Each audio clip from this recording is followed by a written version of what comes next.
बात कर लेते हैं छत्तीसगढ़ की राजधानी रायपुर से बड़ी खबर है, जहां पर महादेव सट्टा ऐप मामले में कोर्ट ने ईओडब्ल्यू को आरोपियों की रिमांड सौंप दी है।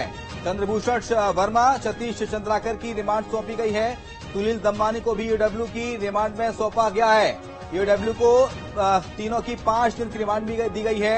ईओडब्ल्यू 30 अप्रैल तक तीनों से पूछताछ करेगी। महादेव सट्टा ऐप मामले में तीनों जेल में बंद हैं आरोपी, और ईओडब्ल्यू की टीम अब इनसे पूछताछ करेगी। तो कोर्ट ने रिमांड सौंप दी है ईओडब्ल्यू को।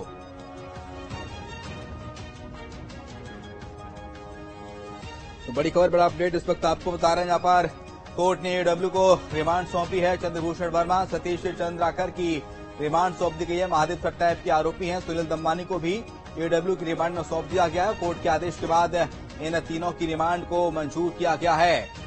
ईओडब्ल्यू 30 अप्रैल तक अब इनसे पूछताछ करेगा। 5 दिन तक ये ईओडब्ल्यू की कस्टडी में रहेंगे तीनों आरोपी। और अंकुश, ज्यादा जानकारी के लिए हमारे साथ हमारे संवाददाता इस वक्त जुड़ गए हैं। अंकुश, देखिए, तीनों आरोपी अब 5 दिनों तक ईओडब्ल्यू की कस्टडी में रहेंगे और महादेव सट्टा ऐप के ये मुख्य आरोपी हैं। फिलहाल कोर्ट में आज क्या कुछ बहस हुई?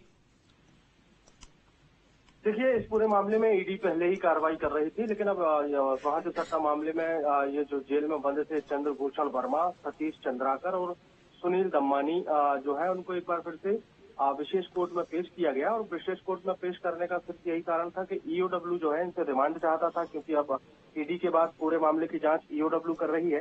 तो ईओडब्ल्यू ने रिमांड मांगी थी कि उनको पूछताछ के लिए कुछ समय चाहिए। हालांकि 7 दिनों का समय मांगा था, लेकिन विशेष न्यायालय ने 5 दिनों का ही समय दिया है। और 5 दिनों तक अब इन तीनों आरोपियों को ईओडब्ल्यू की रिमांड में रहना होगा। 30 अप्रैल तक सभी आरोपियों से ईओडब्ल्यू पूछताछ करेगी रिमांड में रखकर। और पूछताछ के बाद हो सकता है कि इस पूरे मामले में कोई नए तथ्य जो है वो निकलकर सामने आएंगे, क्योंकि महादेव सट्टा ऐप जो मामला है वो छत्तीसगढ़ से उपजा हुआ पूरा मामला था। इसमें कई गिरफ्तारियां भी हुई हैं, बहुत सारी एफआईआर हुई हैं, लेकिन अब तक कोई ठोस कार्रवाई जो है वो सिर्फ यही हो पाई है कि जो जितने भी आरोपी मिल रहे थे उनको सिर्फ जेल भेजा गया था। लेकिन मुख्य जो सरगना है सौरभ चंद्राकर, उस तक अभी पुलिस नहीं पहुंच पाई है। अब इस पूछताछ के बाद हो सकता है कि छत्तीसगढ़ में और कुछ नए नाम जो है वो सामने आ सकते हैं। बहुत शुक्रिया आपका अंकुश, तमाम सारी जानकारी को साझा करने के लिए। तो कई और नए नाम हैं जो सामने आ सकते हैं, हमारे संवाददाता बता रहे थे। और फिलहाल तीनों आरोपियों की